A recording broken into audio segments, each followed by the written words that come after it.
Carl Jung once said, "The world hangs on a thin thread, and that is the psyche of man." There are certain places, not merely geographic, but deeply psychological, where the darkness of the collective unconscious festers without awareness, without reflection. These are not just towns or villages. These are entire emotional environments, communities, belief systems, and cultural pockets, where the inhabitants have unconsciously repressed their own shadow and, worse, projected it outward. A shadow-dominated community is a dangerous place because it is a mirror hall of unacknowledged selves. It appears normal on the surface. People smile, talk, go to work. But beneath this normality is a tribal agreement. We do not look within. We only look out. And in doing so, they make outsiders the enemy. The heretic, the thinker, the artist, the healer. These figures are often exiled or ridiculed in such places because their very presence threatens to awaken what the collective psyche desperately wants to forget. Jung teaches us that each individual carries a shadow, the unconscious part of the personality, which the ego refuses to recognize. But what happens when an entire community does this together? A culture, a family system, or even a political movement that denies its darker instincts does not eliminate them. It simply casts them onto the other. In these environments, prejudice thrives not because people are evil, but because they are unconscious. They need a scapegoat to preserve their illusion of goodness. You can feel it when you walk into a place like this. There is an eerie sense of uniformity. Everyone seems to think the same, behave the same, dress the same, even fear the same things. Dissent is not dialogue, it is danger. Individuality is not cherished, it is pathologized. These are signs that the community has made a pact with repression. And when repression is collective, it breeds violence. Not always physical, but certainly psychic. Those who awaken within such systems are made to feel as if they are insane, when in fact they are simply conscious. Jung warns us, never underestimate the power of collective shadow. It does not just reside in totalitarian regimes or war-torn societies.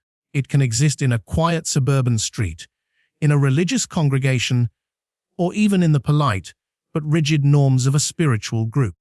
Wherever people speak only of light and love but have no room for doubt, grief, or rage, you are likely in the presence of the denied shadow.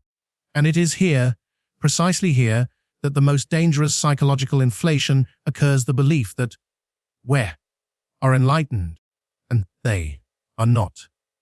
In such spaces, healing cannot happen, because healing demands confrontation with the wounded self. But when the very atmosphere forbids self-confrontation, the soul begins to suffocate. The individual may become anxious, depressed, or rebellious, but because the system allows no language for this inner turmoil, these symptoms are often labeled as weakness or sin. To remain in such a place is to slowly erode one's connection to authenticity. The mask becomes a way of survival, and eventually the mask becomes the face. This is why Jung emphasizes individuation, the process of becoming one's true self, as an act of profound courage. But individuation in a shadow-dominated environment is a revolutionary act. It means standing alone, often without validation, and walking a path that the collective has declared forbidden. There is no safety in staying where your truth is unwelcome. Jung did not romanticize rebellion, but he understood its necessity. The soul requires oxygen, and no system, no matter how sacred or historical, is worth suffocating your essence for. The moment you begin to see the cracks in the collective mask, the moment you ask questions that make others uncomfortable, you are stepping outside the psychic boundary of the community. This is dangerous. But what's more dangerous is to stay. The great danger of these communities is not just that they reject difference, but that they seduce you into forgetting that your inner life matters. They ask you to trade your awareness for approval, your depth for belonging, yourself for the collective identity, and slowly, you begin to believe that to survive, you must not feel too deeply, speak too honestly, or dream too wildly. The soul, however, cannot be silenced forever. It will knock in the night through anxiety. It will whisper through dreams of escape. It will break through in moments of inexplicable grief. These are not signs of illness. These are signs of awakening. And Jung reminds us, when the soul begins to stir, even if the world around you demands silence, you must listen. For to ignore that voice is not just a tragedy. It is to remain in a place your soul knows is dangerous and to pretend otherwise. Carl Jung once observed that nothing has a stronger influence psychologically on their environment, and especially on their children, than the unlived life of the parent. But this idea stretches further than just family systems. It stretches into a psychological terrain Jung knew was treacherous, the realm of the unlived life. A place invisible yet real, where the soul becomes trapped in what could have been, should have been, or might have been, but never was. This inner landscape isn't built of stone, but of regret, of roads not taken, of passions silenced for practicality. It is a kind of psychic labyrinth where every corridor leads back to the same haunting question: what have I not become? You may walk through life appearing successful, respected, or even envied. But underneath the persona, the mask you wear for the world, there may be another self crying out unheard, unfelt, and unfollowed. That cry is the echo of the unlived life. Jung did not see this place as simply a personal misfortune. He saw it as a profound danger to the soul. Because every time we betray a calling, every time we swallow a truth to preserve an image, every time we say, yes, when the soul screams no, we create a gap between who we are and who we are pretending to be.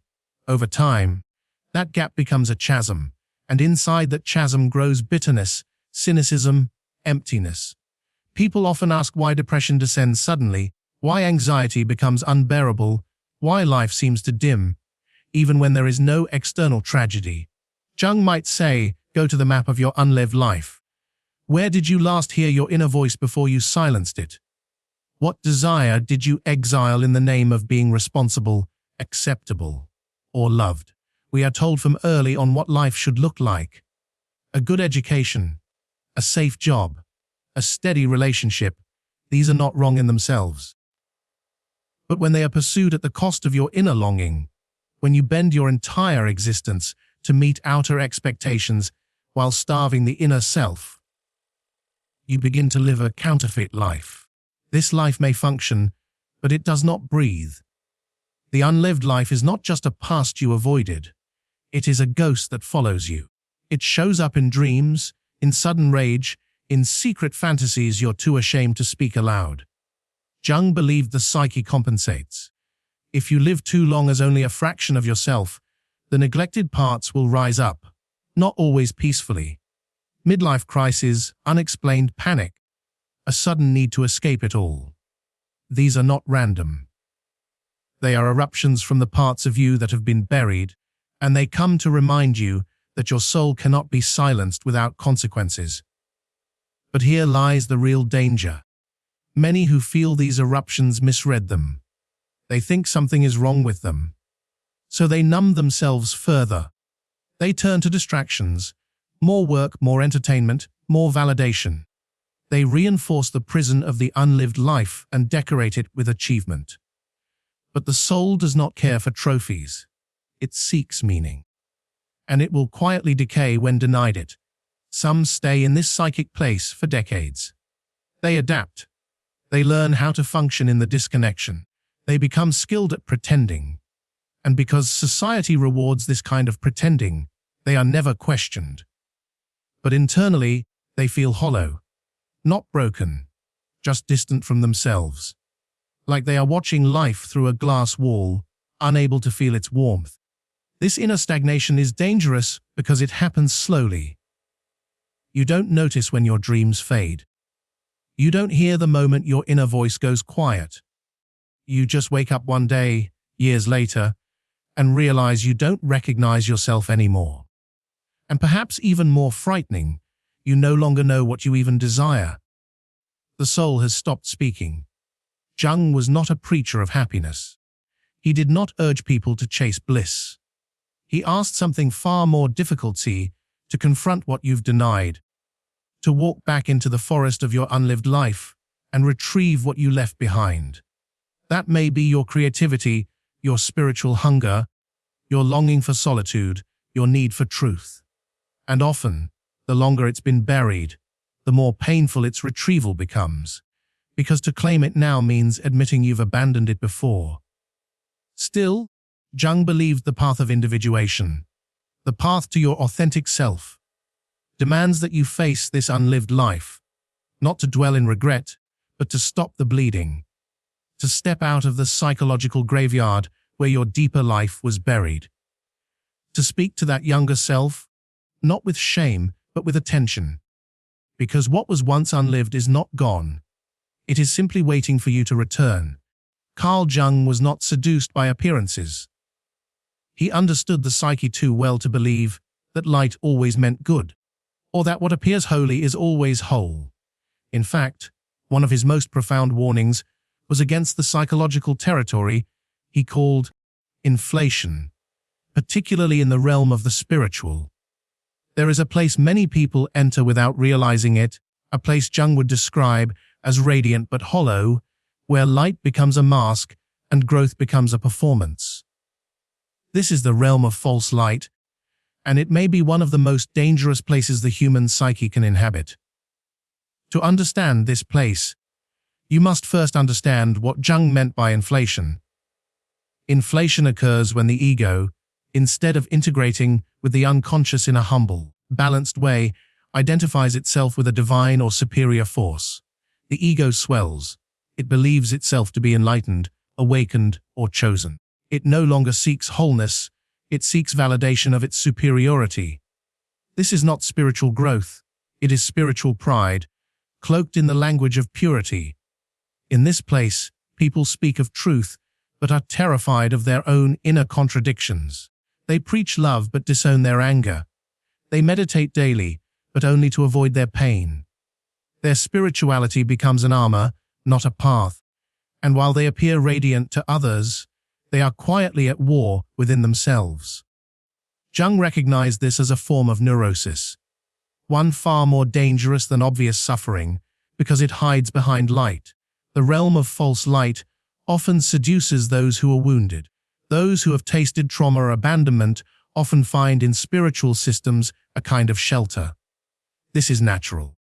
The psyche seeks meaning where it has been hurt. But when spirituality is used as an escape route from pain rather than a journey into it, it becomes toxic. The person may begin to use spiritual language to bypass their shadow, to deny their grief, their rage, their sexuality, their fear. They begin to say things like, "Everything happens for a reason," or "love and light," in moments that actually call for depth, grief, or transformation. Jung would say they are now trapped, not in darkness, but in a false version of the light. You can often spot this terrain in people who have become addicted to certainty. They cling to their beliefs, not because they are free, but because they are afraid. They need their spiritual system to be airtight. They avoid doubt, avoid challenge, avoid inner chaos. But Jung knew that the path to the self is through the chaos, through the unknown, through the painful contradictions that make us human. He did not trust anyone who claimed to have found the whole truth, because the psyche, like the universe, is always unfolding, always revealing new layers. To claim certainty is to stop the journey. This is not just a personal danger, it becomes collective. In groups where false light dominates, questioning is seen as betrayal, suffering is seen as failure, and emotional honesty is labeled as negativity. These groups may look peaceful, but underneath, they are brittle, because when one member begins to suffer, the system does not know what to do with it. It demands a return to the mask, a return to the appearance of light. Jung warned us never to confuse light with integration. Real light comes not from denying the dark, but from going through it. The gold is in the shadow, he often said, not above it, not around it, but within it. To reject the shadow in favor of spiritual purity is to reject half of the soul. And a half-soul can only love half-heartedly, feel half-truths, and live half a life. Another form of this danger is when people unconsciously project the archetype of the guru. They find someone who seems spiritually evolved and unconsciously hand over their own inner authority. They elevate the teacher to a god, forgetting that every wise soul is still human.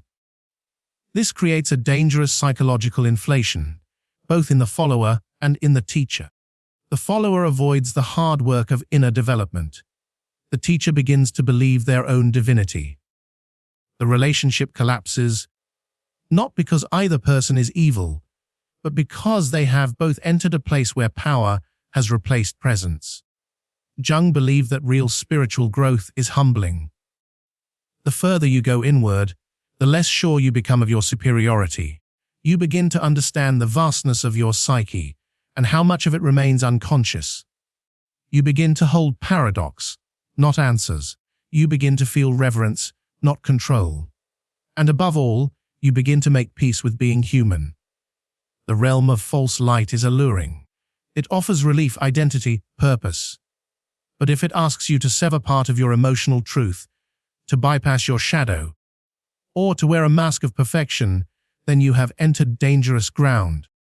Because the danger is not in being wounded. The danger is in pretending you're already healed. And Jung reminds us, again and again, that only the wounds we are willing to face can become doors. Only the darkness we are brave enough to enter can lead us to the real light that does not blind, but reveals. There are places within the psyche that look like home, but are, in truth, haunted. Carl Jung called these spaces possessions, not in the way of folklore or horror, but in a deeper psychological sense. This is when the ego, the conscious sense of self, is no longer guiding our lives. Instead, it has been overtaken, possessed, by an archetype. This place, this psychological state, is what we may call the house of possession. A realm where a person no longer lives from their center, but from an image, a role, or an energy far greater and more ancient than their individual self. Archetypes, in Jungian psychology, are not merely symbols or characters. They are primal patterns of human behavior that reside in the collective unconscious. They are the king, the lover, the mother, the warrior, the victim, the hero, the trickster. They live in all of us. They are meant to be experienced, but not inhabited. When one identifies too strongly with an archetype, they begin to wear it like a costume. But the tragedy is, they forget it's a costume. They think it is who they are. This is the danger Jung warned of. Because the moment an archetype takes over the ego, the person becomes inflated, rigid and unconscious. A man possessed by the warrior may feel invincible, righteous, always ready for conflict, never able to be vulnerable or rest. A woman possessed by the mother archetype may lose her own identity, nurturing everyone but herself, never allowing herself to express anger or boundaries. The archetype has taken the driver's seat. The individual becomes secondary, and once this possession occurs, all nuance is lost. Life becomes black and white. You're either loyal or a traitor, strong or weak, sacred or profane.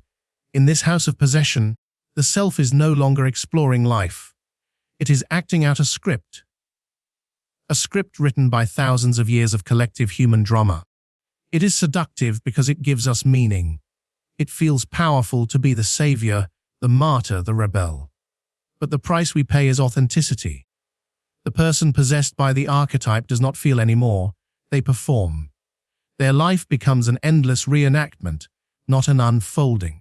And when life throws them something that does not fit the role, grief, confusion, contradiction, they collapse or lash out, because the archetype allows no flexibility. Jung observed this often in leaders, spiritual guides, even revolutionaries. They began with a vision, with a soul-centered desire. But slowly, they fused with the image of the hero, the prophet, or the father of the people. They stopped listening. They lost contact with the small, uncertain, wounded parts of themselves. They began to speak only from the throne of the archetype.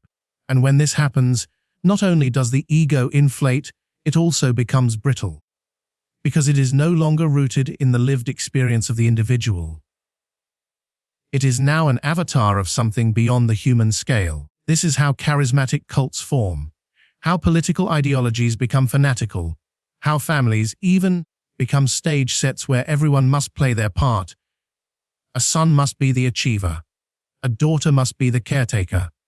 A father must be the rock. No one gets to change. No one gets to break the role. And when someone dares to evolve, to step outside the archetype, they are shamed, rejected, or seen as insane. Because when one person leaves the house of possession, it threatens the illusion that the house is real. But here is the twist. Archetypes themselves are not evil. They are sacred. They are ancient energies that help us understand the phases of life, the roles we must temporarily embody to grow. The problem arises when we become them. Jung insisted that the path of individuation, the journey to the true self, requires that we relate to archetypes, not merge with them. We must be able to say, the warrior is moving in me today, or I am touching the lover in this relationship, without believing that we are that force entirely. In the house of possession, there is no such separation. The archetype and the self are fused, and once this fusion happens, the soul's growth is halted. There is no space for reflection, for humility, for contradiction.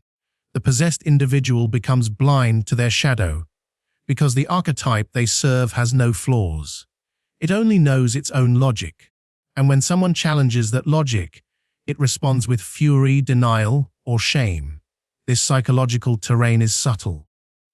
Most who live here do not know they've entered it. They believe they have found their truth, their calling, their mission.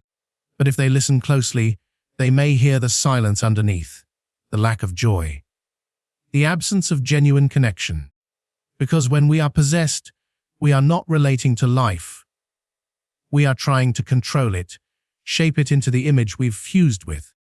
Jung invites us to befriend the archetypes, not to worship them, to walk with them, not kneel before them. Because the true self is not found in grand personas or ancient roles. It is found in the living tension between the parts, between strength and softness, between knowing and not knowing, between the warrior and the child. And it is in this tension, this dynamic dance, that we step out of the house of possession and back into the home of the soul.